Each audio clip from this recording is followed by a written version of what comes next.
Hello everyone, good evening champions. आपका हमारे channel पे स्वागत है। चैनल का नाम रहेगा मैथ विद मोनी मास्टर भाई। पिछली वीडियो तक हमने भी 3.4 एक्सरसाइज का फर्स्ट क्वेश्चन कंप्लीट कर रहे थे सभी। वहाँ तक कोई प्रॉब्लम है तो आप दोबारा पूछ सकते हो। इस वीडियो के अंदर हम इस एक्सरसाइज का नेक्स्ट क्वेश्चन करेंगे भाई। ठीक है, तो पहले बुक अपने साथ में क्या करो, बुक में देखो भाई। तो यहाँ पे 3.4 एक्सरसाइज का सेकेंड क्वेश्चन देखे भाई। तो सेकंड क्वेश्चन की जो स्टेटमेंट यहाँ पे जो गिवन है, तो स्टेटमेंट में क्या दे रखा है भाई, identify all the quadrilaterals that have भाई।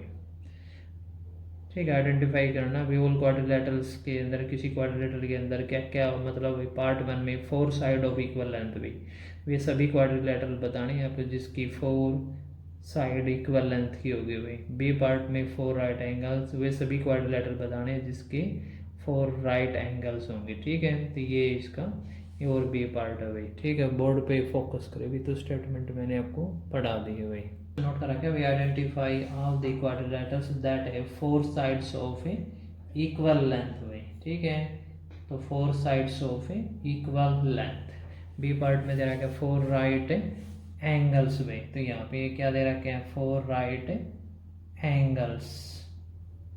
ठीक है, तो इसका ए पार्ट देखे हुए, तो ए पार्ट के अंदर आपको वो सभी क्वाड्रिलैटरल लिखनी है जिसकी 4 साइड क्या होगी भाई, इक्वल लेंथ की होगी भाई। तो ये आपको जो मैंने इंट्रोडक्शन बताई थी क्वाड्रिलैटरल की, उसके अंदर सारी चीज़ें बता रखी हैं। तो इसके जो नेमिंग रहेगी ए पार्ट के अंदर है, तो ए पार्ट का जो आंसर रहेगा जिसकी 4 इक्वल साइड है वो तो क्या होगा, स्क्वायर क्वाड्रिलैटरल होगा, स्क्वायर एंड रोम्बस। ठीक है, दो ये स्क्वायर और रोम्बस। अगर बात समझ में ये स्क्वायर और रोम्बस, इनके क्या होती है, 4 साइड क्या होती है, इक्वल लेंथ की होती है। तो ये पार्ट का आंसर यही रहेगा भाई। ठीक है, तो बी पार्ट का आंसर क्या रहेगा, 4 राइट एंगल्स भाई। 4 राइट एंगल्स जिसके चारों एंगल क्या होंगे, राइट एंगल्स होंगे।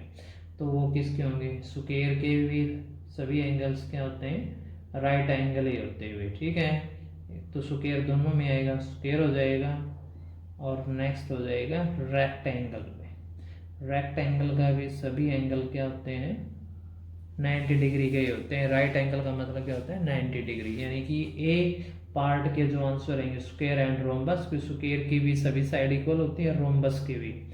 और इसमें 4 राइट एंगल्स किसके होते हैं, स्क्वायर के भी होते हैं, रेक्टेंगल के भी होते हैं। तो ये इसका बी पार्ट का आंसर रहेगा। ठीक है, ये ए पार्ट का आंसर है, ये बी पार्ट का आंसर है। ओके, तो आपका सेकंड क्वेश्चन कंप्लीट हो गया भाई। तो थर्ड क्वेश्चन देखो भाई, इसका सेकंड क्वेश्चन करवा दिया भाई। थर्ड क्वेश्चन देखो भाई।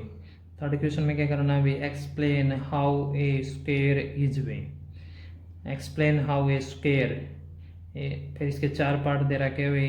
स्क्वायर एक क्वाड्रिलैटरल कैसे है, स्क्वायर एक parallelogram is a parallelogram, square is a rhombus, तो स्क्वायर रोम्बस कैसे हैं, और स्क्वायर इज ए रेक्टेंगल और स्क्वायर रेक्टेंगल कैसे हैं।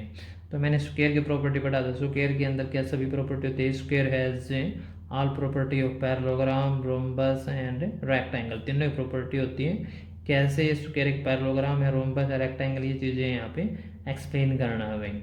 स्क्वायर एक क्वाड्रिलैटरल है, ये भी हमें बताना है भाई। तो ये थर्ड क्वेश्चन के 4 पार्ट हैं, तो मैंने आपको बुक में पढ़ा दी। बोर्ड पे फोकस करो, बोर्ड पे इनको मैंने नोट कर रखे है भाई। ठीक है, तो third question, explain how a square is part 1 भी ए क्वाड्रिलैटरल। तो स्क्वायर क्वाड्रिलैटरल कैसे है भाई, तो पार्ट 1 का आंसर देखे भाई।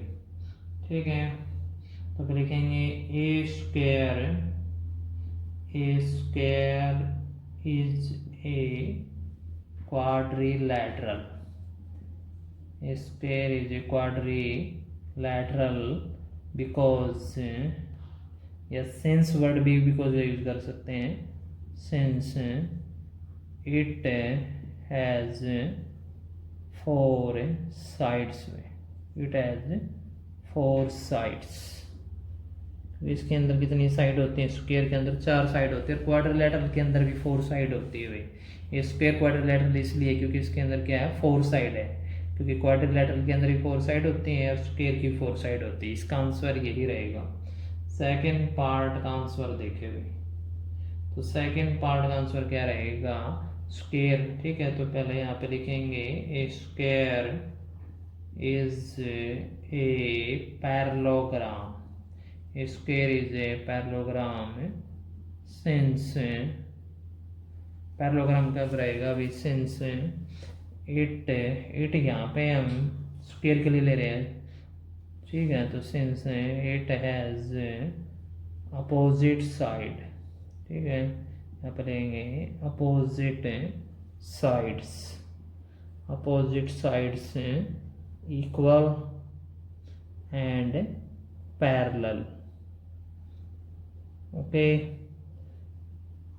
ठीक है, क्योंकि स्क्वायर की सभी साइड इक्वल है तो उसकी अपोजिट साइड भी क्या होगी भाई, इक्वल होंगे भाई। ठीक है, तो अगर इसकी अपोजिट, स्क्वायर की अगर अपोजिट साइड इक्वल है और पैरेलल है तो पैरेललोग्राम की भी यही प्रॉपर्टी होती है। तो एक स्क्वायर पैरेललोग्राम तभी है जब इसकी अपोजिट साइड्स क्या होगी, इक्वल एंड पैरेलल भी। ठीक है, तो ये इसका सेकंड पार्ट का आंसर रहेगा। थर्ड पार्ट में, तो थर्ड पार्ट का जो आंसर रहेगा, थर्ड पार्ट में क्या बोल रहा है, स्क्वायर क्या है, रोम्बस है भाई। तो ये स्क्वायर है। ठीक है, इसमें क्या लिखना है, स्क्वायर इज ए रोम्बस। ठीक है, तो मैंने सारी प्रॉपर्टी इनकी पढ़ा रहा है, उन्हीं के रिगार्डिंग आंसर आ रहे हैं इनके। Square is rhombus since it has, ठीक है, एक रोम्बस की भी 4 साइड इक्वल हुआ है, स्क्वायर की भी हुआ है, इनमें कॉमन पार्ट यही है। तो since it has 4 equal sides. ठीक है, यही इसका क्या होगा, आंसर होगा भाई, क्योंकि रोम्बस की भी सभी साइड इक्वल होती हैं, स्क्वायर की भी होती हैं। ठीक है, तो इसका फोर्थ पार्ट देखो भाई, तो फोर्थ पार्ट में दे रखा है स्क्वायर रेक्टेंगल कैसे है भाई। तो अब इनमें कॉमन जो चीज़ें दोनों की जो प्रॉपर्टी के अंदर वही इसका आंसर होगा भाई, कॉमन। ठीक है, स्क्वायर के सभी एंगल 90 डिग्री के होते हैं, रेक्टेंगल के भी सभी एंगल क्या होते हैं, 90 डिग्री के। तो लिखेंगे square is A rectangle, a square is a rectangle since it has each angle। ठीक है, आप क्या लिखेंगे, each angle is right angle, each angle is right angle, और राइट एंगल मीन्स है 90 डिग्री का। ठीक है, तो ये इसका फोर्थ जो पार्ट है कि बेस स्क्वायर रेक्टेंगल कैसे हैं, तो उसका आंसर ये रहेगा अभी। ठीक है, तो ये चीज़ें मैंने आपको डेफिनेशन में पहले भी क्लियर करा रखा है। बेस स्क्वायर क्वाड्रिलेटरल इसलिए कि उसकी सभी, क्योंकि इसमें 4 साइड होती है, स्क्वायर की 4 साइड होती है, क्वाड्रिलेटरल की भी। ये स्क्वायर पैरेललोग्राम है, तो पैरेललोग्राम के opposite side equal and parallel हो, तो स्क्वायर की सभी साइड इक्वल है तो उसकी अपोजिट साइड भी क्या होगी, इक्वल, तो इसलिए क्या है ये पैरेललोग्राम। ये स्क्वायर रोम्बस है, स्क्वायर की सभी साइड इक्वल होती हैं, रोम्बस के भी सभी साइड इक्वल होती हैं। ये स्क्वायर रेक्टेंगल है, तो इसमें स्क्वायर के भी सभी एंगल 90 डिग्री के होते हैं, रेक्टेंगल के भी सभी एंगल 90 डिग्री के होते हैं, इसलिए स्क्वायर क्या है कि रेक्टेंगल। तो ये इसकी प्रॉपर्टी होगी अभी। ठीक है, ओके, अगर आपको वीडियो अच्छी लगती है इसको लाइक और शेयर कर देना अभी। ओके, तो मन करके पढ़ते रहना, आगे बढ़ते रहना अभी। जय हिंद, जय भारत भाई।